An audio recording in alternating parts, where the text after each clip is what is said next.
tungkol sa pagpunaw ng mundo. Noong panahon ni Jesus ay inalintulad niya ito sa templo ng Jerusalem.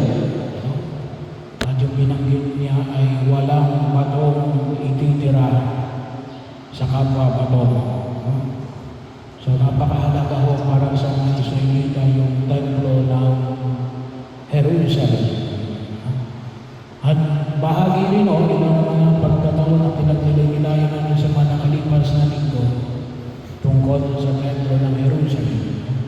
Pero yung dito ay nalintulad kasi napakahalaga sa mga Israelita. Hindi nila akalain na ito'y mawawasak. Para sa kanila ay ito ay tanda ng pagkilos ng Diyos sa kanilang buhay at na pangangalaga niya. Bagamat sabi na natin ay nauna nang nasira yung unang templo ng Jerusalem. Pero yung hamon ay pinamamanik ng mga may kapal ay makita natin tumutukoy sa katapusan ng daigdig. So, may ilang mga paalala na kung saan ay makita natin huwag kayong agad maniniwala. So, kung inyo pong babalaglasin, sabi na natin, kasi yung unang pagbasa ay tungkol kay Nebuchadnezzar. Kung tutusin, yung unang templo ng Jerusalem ay nasira noong panahon ni Nebuchadnezzar. Siya ang sumira kasi siya yung sumalakay sa Israel. Sinong baga si Nebuchadnezzar? Siya po ay hari ng Babylon. Kaya may tinatawag tayong Babylonian exile. Kasi nung kanyang sinakop, ang tinatawag natin ngayon Southern Kingdom, o kung tawagin natin the Kingdom of Judah, ay bahagi yun na kung saan yung nakita ng libra, Kingdom of Israel. So, dalawa kasi Kingdom of Israel and Kingdom of Judah. Kaya po, yung Kingdom of Judah, yan yung tinatawag natin ngayong Palestinian, na gusto rin maging bayan, maging nation. So, bahagi ko yan kasi after noong panahon ni Haring Solomon, nahati ang kaharian ng Israel. Tinatawag na Northern Kingdom, Southern Kingdom, Kingdom of Judah, Kingdom of Israel, Kingdom of Judah, at Kingdom of Israel. So itong Kingdom of Israel, yung southern part, na kung saan naroon yung templo ng Jerusalem, nilusog ng Babylon. Natalo ang mga Israelita. So, at mayroong tinatawag na Babylonian exile, yung mga kinikilala mga prinsipe at mga hari, mga dugong bughaw, at ilang mga pinuno pinapunta sa Babylon. Parang present day concentration camp. So, bahagi yun. So, maaaring hindi lamang yung concentration camp. Hindi lang naman yung mga German na may concentration camp noon. Kaya medyo matindi lang yung concentration camp. Yung mga Amerikano rin nagkaroon sila ng mga concentration camp. Lalo-lalo na yung mga American Japanese. Kasi inilagay rin nila sa isang lugar. Kasi baka sila ay mag-aplas during the World War II. Pero yun po yung bahagi yung nakakita natin. Kaya yung sinabi sa unang pagbasa na napakinggan natin tungkol sa aklat ni Propeta Daniel. Kasi bakit nandun si Daniel? Isa dito sa mga propeta na nakalagay doon sa Babylonian exile. Sa kanya ho, pina-interpret yung panaginip ni Haring Nebuchadnezzar natin, yung kaharian mo, kasi yung kanyang ay mahiganting estatwa, na yung isa ay gawa sa putik, yung isa ay gawa sa metal, yung ulo. Ano-anong sinabi ni Propeta Daniel? Darating yung panahon na yung kaharian mo ay matatalo ng isang kaharian. At yun, nabanggit ko na rin sa inyo, later kasi after mga ilang dekada, mga 4 o 5 dekada, hinakot naman ang Babylon ng Persia. Kaya yung mga Israelita nakabalik sa Israel. At doon na itayo yung ikalawang templo ng Jerusalem na pinaayos naman ni King Herod the Great.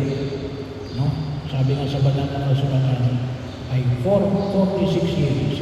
Kaya yung nakita na templo ng Jerusalem sa Ebanghelyo natin ngayon, yun yung templo, pangalawang templo ng Jerusalem. Pero ano yung bahagi na kung saan yung makita natin? Una, siguradong darating ang wakas. Wala duda doon. Kaya nga tawag natin ngayon, tayo ay temporal. May simula at may wakas.